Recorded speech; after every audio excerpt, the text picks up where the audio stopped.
right, good afternoon. Thank you guys for coming back and joining us, or if you're just now joining us for the second panel, we appreciate you being here today. The topic of discussion for this panel is cannabis law enforcement and consumer safety. And we're joined today by members of the Department of Cannabis Control and members of California Department of Fish and Wildlife. Both departments work together to help disrupt the illegal cannabis market. And with that, I'm going to let each panel member introduce themselves. I'll start with you, Frank, and we'll work this way. I'm Frank Imbrie, and I'm an assistant chief with the California Department of Fish and Wildlife over the Cannabis Enforcement Program. Hi, I am Jennifer Nguyen, an environmental program manager in California Department of Fish and Wildlife Cannabis Program. My name is Erin. I'm also an environmental program manager, but at the Department of Cannabis Control in our environmental compliance office. Yeah, hi, I'm Linares. I am the commander for the Law Enforcement Division Burbank office, and it's our enforcement program. Thanks, everybody. And I'm Cassandra Di Benedetto, if I can say my own name right. It's a long one. I get some grace for that. I'm the Chief Engagement Officer with the Department of Cannabis Control. We're grateful to have each of you with us today to discuss the role of law enforcement when it comes to combating the illegal market. Our departments work alongside cannabis licensees to provide a safe, sustainable, and equitable marketplace. We've worked directly with licensees, including legacy operators and newcomers, who work very hard to ensure they're complying with local and state laws. Many of these good actors include the winners of this year's Cannabis Cup Awards here at the State Fair. Let's give them a big shout out. Hooray to our winners. We're very excited to have such wonderful compliant licensees be showcased in this way. This panel will focus on the harm that illegal grows and manufacturing of illegal cannabis products pose to the California landscape and consumers. Changing behavior is difficult. Your guy may have provided you your cannabis for years, but under state law, that's illegal and does not support the legal marketplace. Illegal cannabis cultivation practices can harm the environment, exploit workers through human trafficking, and produce unsafe products that have not been through rigorous testing. We're so excited to speak with our subject matter experts today on what they're seeing in the field and what each of us can do to help deter illegal operators and shop from licensed cannabis businesses. With that, let's dive into our questions for today. If I can get the clicker to work. Oh, there we are. There's all of our very professional headshots. And here's our first question. We'll start with you, Wilson. What has California learned and what is working well in combating the illegal marketplace? So our law enforcement division has been around for 2 years now, and of course DCC has been around for 2 years. And with that, our experience is not just at 2 years. We've hired a lot of experienced narcotics officers, and investigators have over 500 years of experience. So we've taken that experience from the field, brought it into this agency, and we've served countless search warrants throughout the Los Angeles County area, obviously up and down the state as well. And every search warrant that we serve, we gather useful intel on how the legal market is operating. They also make changes based on how we respond to them. So we're constantly gathering intel and also looking at the methods in which they're using to grow their product, because I think they understand that they're limited time of what they can grow, because eventually they're going to get under our microscope. So we see a lot of chemicals that are out there that are harmful to the consumer, and for they can actually get a high output of product in a short amount of time. And with that also, we get inside knowledge of how they're making their transactions. It's all financial transactions, which without the money, they're not going to have their product. So with that, we've formed a task force through the governor's office that includes our counterparts, Fish and Wildlife, and several others as well, with our tax partners with CDTFA and Water Board Resources as well, and just like 20 other agencies that help us. And each one of those, they do their part in doing their investigations, let it be employment violations, also the unlicensed and illegal market that doesn't get taxed. So we have our counterparts that try to combat our investigations geared towards getting those tax dollars that belong to the state, and obviously for us, the consumer aspect of it. Our task force itself has been very successful. We've, just in the second quarter alone, we've seized over $109 million worth of actual product. And that is actual product that would have hit the consumer. And again, those products are laced with terrible chemicals. I'm not a scientist, so I'll defer that when it comes to the scientist portion of it, but also the impact that it has on the environment. And I'll refer to our other scientists and our Fish and Wildlife so they can actually tell you a little more about that. But we are constantly changing the way we do things, and we found that the best way is actually to hit the distro and our cultivators. We were at one point hitting dispensaries, but that was far after that product has been produced. So we've pivoted a little bit and actually found a higher successful rate of actually hitting the large distributors before that illegal product gets into the market. Yeah, that's super interesting. Thank you for that insight. And interesting to know that we have a joint task force, so that's great. So it's lots of different state agencies working together to combat the illegal market. This next question is for Frank and Jennifer. What is Fish and Wildlife's role in combating the illegal market? I'll start off. Well, Fish and Wildlife's role is, first, to just kind of back up a little bit. We've been doing this for literally decades. We started on the public land side, our state forests, national forests, et cetera. And when Prop 64 came around, legalized everything, we got right into the private side of things too, and built infrastructure within our department that handles portions of licensing and regulatory components as well. So I'll let Jennifer speak more to that. But so we've been doing this for a long time. Like Wilson said, we have a lot of experience. We've been working full-time units within Fish and Wildlife since 2013. We're just really getting out there, and every year so far we've served roughly 400 to 500 of our own search warrants. We're usually up around 1,000 operations. That's joint operations with many with DCC and other agencies, counties that we work with. But our emphasis with all those search warrants is the environmental impacts that we're seeing. Okay. And frequently we'll see, our basic stuff is in the Fish and Game Code, what our 1600 sections and our 5650 sections, where we're dealing with pollution or diversions of water, and those types of things, which obviously can hurt aquatic habitat and terrestrial habitat as well. So that's our emphasis, and I'll kind of let Jennifer speak a little bit more to that. Great, thanks, Jennifer. Thanks. Yeah, I think the Department of Fish and Wildlife's mission is to protect, to manage California's diverse fish and wildlife resources and their habitats. So all of the tax dollars that Wilson talked about trying to recover through these illegal enforcement operations really helps then feed back into our department. And we're focused on, and our unique role, at least on the science side, we have law enforcement and scientists partnering, and our scientists go out on the enforcement operations and document the illegal activities happening that are impacting the environment.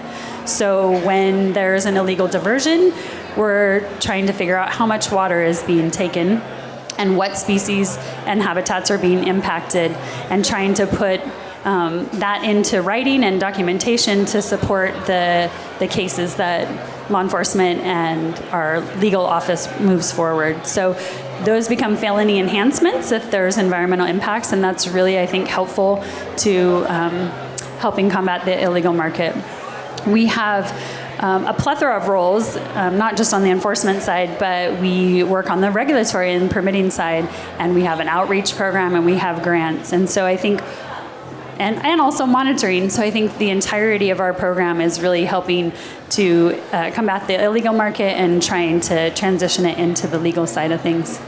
Yeah, that's really interesting, and it's great. I know from my perspective, working on the regulatory side of the industry, to watch our legal operators access those funds and really transform their legal grows and making them much more environmentally friendly. So I appreciate that, partnering with Fish and Wildlife on that. Our next question is for Erin. Erin, what do you find at legal grow sites, and what do you find at illegal grow sites? So for legal, growers are required by regulations to have a lot of things in place that are meant to protect the environment. Our kind of main three areas in that respect are water, light, and pesticide use. So pesticides, they have to have anything they're using be approved by the department to make sure it's legal, and then it needs to be applied correctly. And we kind of work our local ag departments to work on that as well. And then for things like light usage, not only do they have to be within the limit of the license type that they have, they also need to make sure that when they're using this supplemental lighting, they're not leaking it out and creating light pollution. So people who live up in the hills in Northern California are used to seeing these kind of lights dotting the hillside at night during certain times of year, which also has some environmental impacts that I'll let Jennifer talk about. And then a big one for us is water source, because depending on where they're located, they may have technically the right to divert water from a stream for their plants, but that can only be done certain times of year, and they can only use so much water. They also need to have a correct amount of water storage to get them through the season. So those are some things that we look at. And I'll let Jennifer explain why all of that matters. Yeah, right before you get started, Jennifer, I wanted to point out that on the screen above you, we've got a couple legal grow sites, and you can see just how beautiful they are, how clean they are, how pristine the area around them are. So, Jennifer, I'll let you talk about why it's so important. Yeah, thank you. And I wish I could remember the first thing you said, because I got like pesticides. Oh, excellent. That's perfect. Okay. So pesticides, trying to keep it all up here during this is a little fun. The pesticide use is really impactful to our wildlife species using the area. If they ingest something, it could not only harm them, but the animals that also eat them. And so that chain can keep going on and on if they're using illegal pesticides. For the light pollution, interestingly enough, many residents may complain about the light pollution and the lights up in the skies where they're not usually used to that. But we also have species that eat at night, and their behavior patterns and their ability to catch prey is completely compromised by that harsh light. And they can be like blinded and not able to catch their prey, and they may try to move out of the area or may try to forage when they can't actually see. Just as an example. And then the water diversion has all kinds of issues.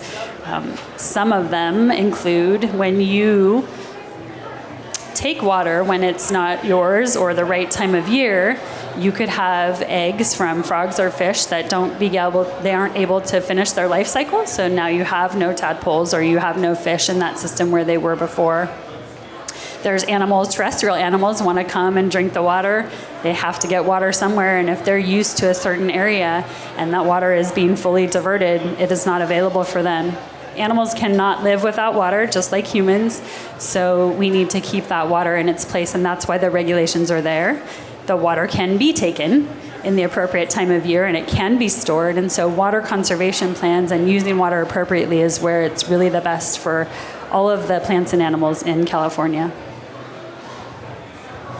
And you asked about illegal sites too, and Wilson kind of talked about it, using essentially whatever cost-cutting methods and what's the most efficient to make a profit of it. So using pesticides that are illegal and just terrible for the environment, stealing water, using it in ways that's just very, kind of wastes the water that we do have. And then again, the light pollution, because there's just no incentive to take the time and effort and expense to do things correctly and responsibly. Yeah, and that kind of brings us to our next question, which is for you, Wilson. Can you tell us what you've seen when investigating illegal cannabis activities? What kind of activities are associated with this, and what have you found? So a lot of the locations that we hit, and again, when we search warrants, they're going to be indoor, outdoor cultivations and dispensaries. We see a lot of mold along the walls. That means the place is not properly ventilated. It's not supposed to be even set up for indoor growing. These are actual residential homes at times. That could be a house next to you that was sold and converted immediately into an indoor grow. And if that mold is on the walls, which is very visible, it's literally on those plants as well. So unfortunately, that stuff is hitting the market, and people get sick from ingesting that that plant or that cannabis, whatever product it gets turned into. We see a lot of human trafficking as well, people that get promised some sort of living conditions and they have to work their debt off. And we'll get into those areas that, unfortunately, these people are being used for trimming and cutting their plants down. And there really isn't a end for them. They continue to cycle them through with the promise that eventually they'll be released. So we've encountered a lot of that into the a lot of the transnational organizational groups are really heavy involved in human trafficking. And the victims themselves, they're not going to come out and report that because they're constantly living in fear and they don't have any recourse. So that's quite a bit of a challenge for us. Our organization has created a human enforcement, human trafficking team, which we're trying to get out there and get the word out. And it's not only just about the enforcement aspect about it, it's also about getting the message out, getting resources to these individuals and get them out of that cycle that they're in. And a lot of the dispensaries themselves as well, they're ran by your local organized crime, for lack of better words, your local gang members. It's a money making for them as well. Again, they do not care what is in their product. They're not looking for repeat customers. They just want that $1 and then they move on. So it causes a lot of issues for the community as well because, again, on their side, if they have to live there and these organized crimes know who lives there as well. So it's kind of hard for them to be able to pass that information to us. So again, it's more than just why aren't they saying something? Why can't we go out there and get rid of them? It's hard. They're embedded into these communities. They're part of the community themselves. So again, it's our main concern on enforcement is there to support the legal market, and by doing so is obviously going after the illegal operators. And we've seen chemicals that have harmed us when we serve search warrants, have harmed our counterparts. Again, how they alluded to the animals as well. So we see it at the local level, up all the way into the forest, like our counterparts have mentioned. So it's tough. We have a lot of work to do, but our biggest resources is the community. If they continue to provide that information for us, it's very helpful for us. And for us to be able to have these type of forums, to be able to engage with our community and our stakeholders, it's very helpful for law enforcement as well. Thanks, Wilson. Frank and Jennifer, do you have some thoughts to add about environmental damage that happens? Sure, I'll just kind of piggyback on some of the things Wilson said. Along with mold, we see the chemicals. A lot of those chemicals are chemicals that are not manufactured within the United States. And we don't know what they are. They're labeled in foreign languages, and we've had testing done over the years. Many of them are highly toxic. They're metaphosphates, organophosphates, things that soak through your skin, and can have kind of second kill capability, like Jennifer mentioned, where if an animal consumes them, another one can actually consume them and die. And also to us as law enforcement going into these sites, certain levels of particulates in the air that we breathe. We've had bad exposures where people have been injured from these chemicals. So it's along with the mold, it's really, really dangerous stuff. And a lot of it is unknown that we're still trying to get a grasp on because we're seeing new chemicals come into the game almost, annually, if not every few months. Also, what we see on a lot of the sites is tons of trash. Besides the chemicals, we see massive trash dumps. We've literally seen buildings, all the refuse, human waste, like pushed into creeks and streams, which are extremely, bad for any kind of aquatic species or other habitat.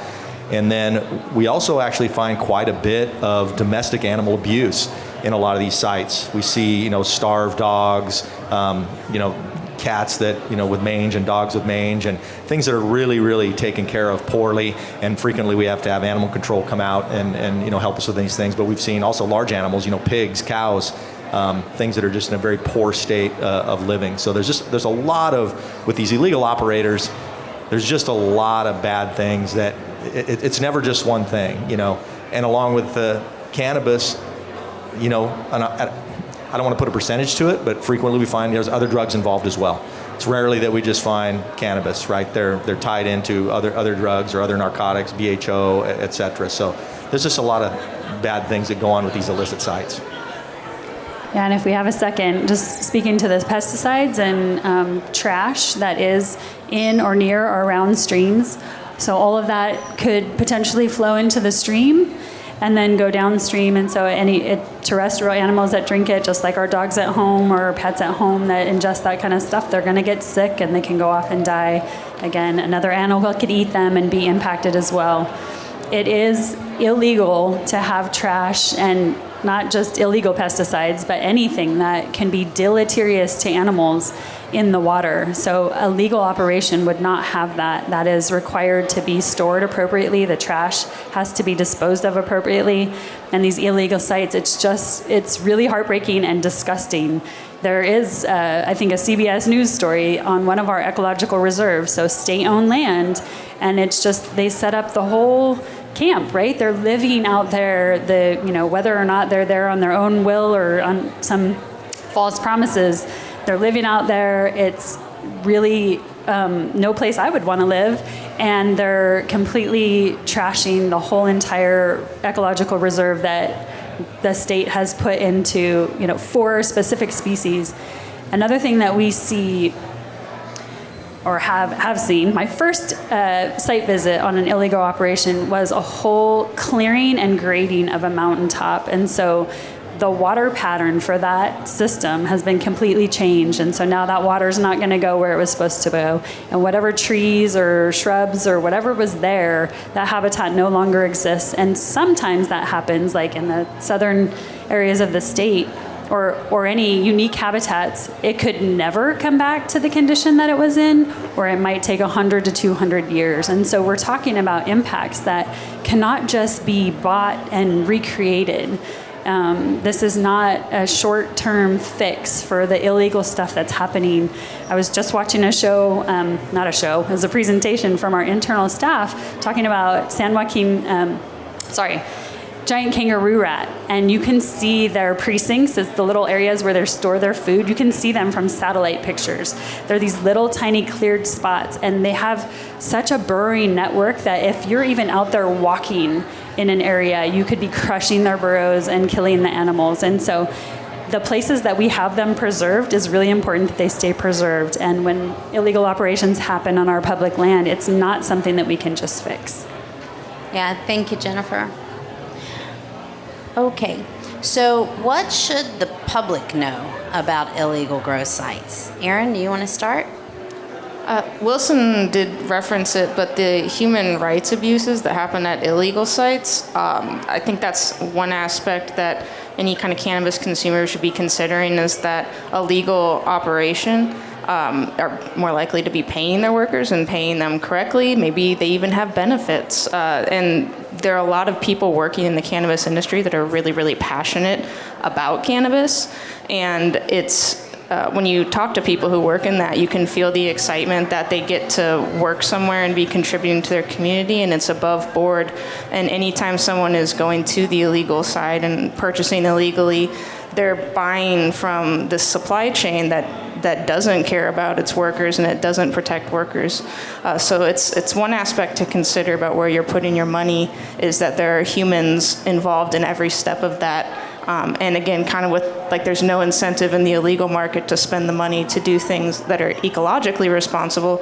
There's also no incentive to do the right thing for your workers. It's just whatever's the cheapest thing. And people obviously suffer as well as the environment when that happens.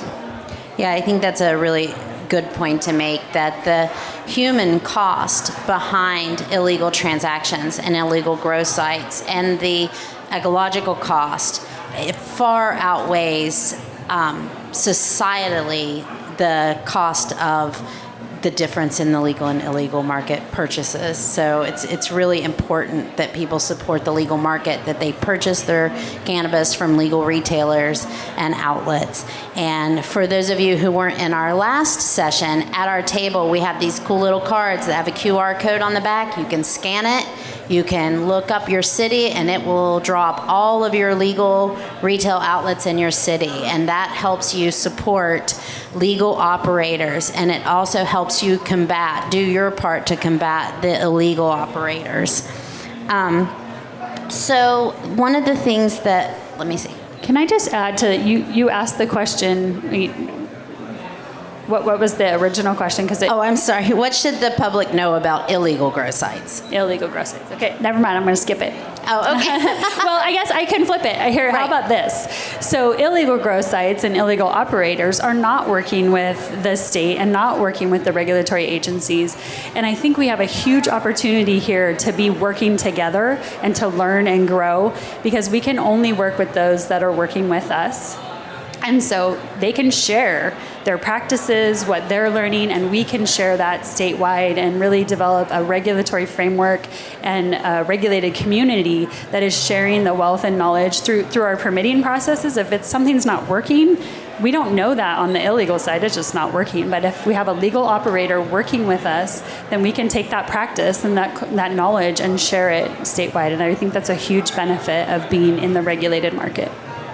Yeah, thank you. That's really important. We always try to encourage all of our legal operators to chime in when there are regulatory packages up, when there's public comment periods open. The public is welcome to also make those comments to let us know what you need as a consumer. Regulatory periods and public comments are very helpful for those as well. And then... So I think we've touched on this a little bit as we've gone through, but the illegal marketplace, the effects on our communities and the environment, and I'm going to go through some photos here that were provided from both DCC and CDFW. You can see just mountains of trash, illegal dumping grounds, just lots and lots and lots of harm. I think, yeah, here on this one, these environmental hazards, you can see a fox that's potentially gotten into pesticides on the bottom right. These images are somewhat disturbing to look at, but also the reality of the illegal market and illegal grows and the harms that are perpetrated on the environment and on humans. Let's see, this picture here, this is living, bottom left, those are living conditions of cannabis workers in an illegal grow site. If you zoomed into that picture, that bed is covered in rat feces. It's horrible, dirty living conditions. And when our legal operators they follow the law. They don't allow these conditions to happen within their areas. So just thank you guys so much for sharing all of your information. And we have a couple of more, just our last question. What do we do when we suspect illegal activity? How do we make a complaint? Wilson, you want to start? Oh, no, I'm sorry. We'll go to Frank first for this one. Frank? At the Fish and Wildlife, we have what we call our CalTip line. It's totally 100% anonymous. It's for any fish and wildlife crimes, to include any environmental damage related to cannabis issues. You call that number, and it will definitely get followed up on, but you will remain anonymous throughout that process. So that's how we do it on our. All right, and you can follow them on Facebook, Twitter, and Instagram, and the CalTip line is up there as well. You can also go to their website, California DFW. And Wilson, how about for us at DCC? So yeah, for DCC, we obviously have a website as well, and that should be up there. So again, it's anonymous as well. Yep. It's up there. Okay. And then I would also encourage those, again, the community is our biggest resource, and if you can't get to the DCC website, let your local city, PD, or county, they have their methods of you can make a complaint. Eventually, it does make it to us as well. We've done a great deal of work working with our counterparts in law enforcement, so we have a good working relationship with them, and if it's something that they can't handle, we'll handle, and vice versa. So again, you remain anonymous. It's all about you suspecting something, don't feel like you have to go. We're not going to ask you for any further information or have you go back to that place, because obviously we don't want to put you in a position that you might be harmful to you. So again, it's anonymous. You may not get follow-up from us. You may feel like we're not doing something about it because it's not happening immediately. But we do get to these complaints. We do vet them out, and we do have a goal in mind of actually serving search warrants, and sometimes they're not valid complaints, but that's our job to vet those locations out. So again, like Frank said, it's anonymous through their process, through our process, and it needs to remain anonymous. Even if it's through an email, we're not gonna, we make sure we have things in place that we're not gonna track where that email came from. Thank you. Erin? I wanted to note too that you can also make a complaint about a licensed business. Just because they're licensed and they are held to these higher standards we talked about doesn't mean everyone's following them all the time, or we wouldn't need a compliance division. So if you do have a complaint, or if you don't know whether they're licensed or unlicensed, you can always say this is the address or this is the APN, the property number, and then we would follow up on our end to determine what's going on. Yeah, that's great information. And also, the department is very much about educating our licensees and helping them come into compliance. So don't feel like if you make a report, that's going to shut down that business that is a licensee. It's just an opportunity for the department to educate and bring them into compliance and allow them to continue as good actors once they know the right way to do things. So we appreciate that. And I just want to thank you guys both from CDFW and from the DCC for joining us today on this panel. It's been great. They're going to be up here for a few minutes after we're done if you have any additional questions and would like to speak to anyone individually. Thank you all so very much. Support the legal market, shop at your local cannabis licensed retailer, and support your local farmers. There's some great work being done out there on regenerative farming and good practices. So happy to have the conversation with anybody after we're done. Go get your card with the QR code. It'll be great. Thanks, guys.